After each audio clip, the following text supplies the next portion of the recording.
précédent Retro & Magic, nous avions commencé à passer en revue les différents jeux qui composent la grande fresque de la série Shining.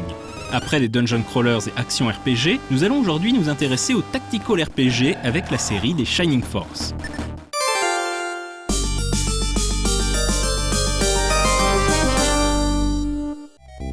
Après le succès de Shining in the Darkness, le studio Camelot, qui à l'époque porte encore le nom Sonic Software Planning, se met au travail sur une suite. Mais plutôt que reproduire le même genre de gameplay, l'équipe décide de proposer un mélange de RPG et de jeux de stratégie, ce sera Shining Force.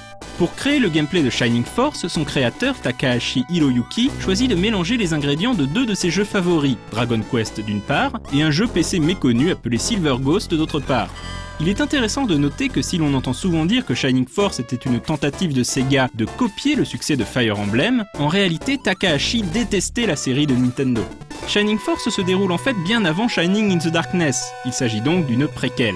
Il y a bien longtemps, une créature maléfique appelée Dark Dragon fut emprisonnée et sa prison fut scellée. Malheureusement, le méchant Dark Soul, commandant des armées de Runefaust, est bien décidé à libérer Dark Dragon. Seul le royaume de Guardiana se dresse sur son chemin, et plus particulièrement la Shining Force, une équipe de héros dirigée par le jeune Max. Si l'on retrouve un certain nombre d'ingrédients de Shining in the Darkness, notamment les interfaces, objets et autres sorts, le jeu propose désormais une vue du dessus. En dehors de l'exploration des villages et les phases de dialogue, le sel du jeu est évidemment ses batailles. Le joueur déplace ses héros tour par tour sur un champ de bataille découpé en cases. Les héros peuvent appartenir à différentes classes, avec notamment des moines, des mages, des guerriers, des archers ou encore des chevaliers centaures, adeptes du javelot.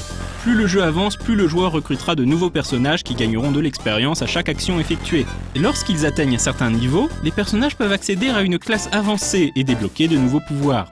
Shining Force est moins punitif que Fire Emblem. Les morts de personnages ne sont pas définitives et ils peuvent être ressuscités à l'église après la bataille.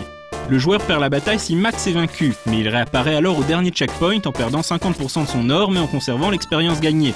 Shining Force est sans aucun doute l'un des grands classiques du RPG tactique. Le jeu a bénéficié d'un remake en 2004 sur Game Boy Advance.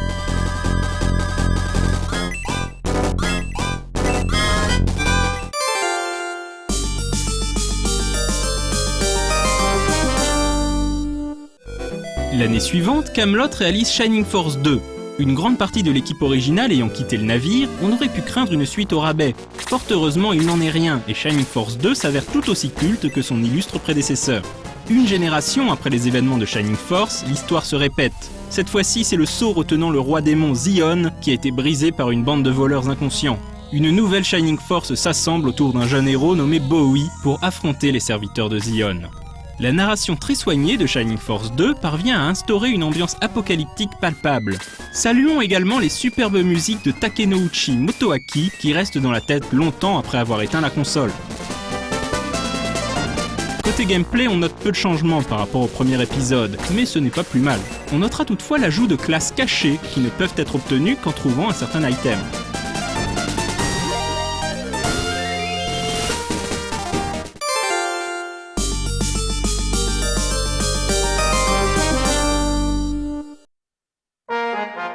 En 1994 sort Shining Force CD sur Mega CD. Il ne s'agit pas tout à fait d'un nouvel épisode, mais de 4 scénarios. Les 2 premiers scénarios sont des remakes des épisodes Shining Force Gaiden sortis sur Game Gear. Les graphismes ont pour l'occasion été améliorés et mis au niveau des autres épisodes de Shining Force sur 16 bits. Les 2 scénarios suivants sont quant à eux inédits.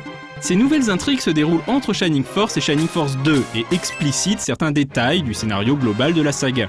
Un 3e Shining Force Gaiden, Final Conflict, est sorti sur Game Gear en 1995. Malheureusement, cet épisode n'a pas fait l'objet de remake 16 bits, ni d'ailleurs d'une sortie en dehors du Japon.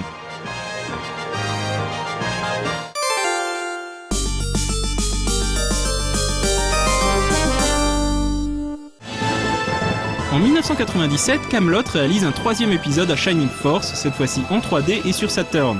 Se déroulant après les événements de Shining the Holy Ark, Shining Force 3 est sorti en 3 épisodes entre 1997 et 1998. Hélas, seul le premier de ces 3 épisodes est sorti en Occident, laissant l'intrigue inachevée pour les non-japonisants. L'intrigue commence alors que la République d'Aspinia connaît des tensions politiques avec l'Empire de Destonia. Alors qu'un sommet diplomatique prend place dans la cité neutre de Saraband, une mystérieuse secte complote dans l'ombre pour déclencher une guerre entre les 2 nations. Dans le premier scénario, le joueur incarne Symbios, un jeune guerrier de la République. Dans le second scénario, on incarnera le prince Médion de l'Empire. Enfin, le troisième scénario est centré autour du personnage de Julian, un jeune mercenaire qui cherchera à unir les deux peuples contre la menace commune, un être maléfique appelé Bullsome, bien évidemment scellé dans une autre dimension histoire de perpétuer le schéma scénaristique habituel de la série. Le gameplay s'avère dans la droite lignée des épisodes Mega Drive et est cette fois-ci rythmé par la musique du légendaire compositeur Sakuraba Motoi, déjà à l'œuvre sur Shining the Holy Ark.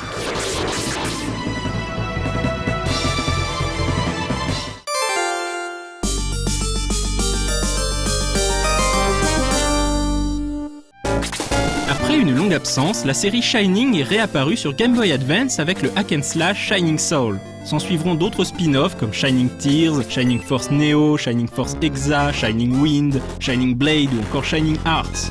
Pour beaucoup de fans, ces actions RPG estampillées Shining n'ont plus grand chose à voir avec les origines glorieuses de la série en dehors du nom.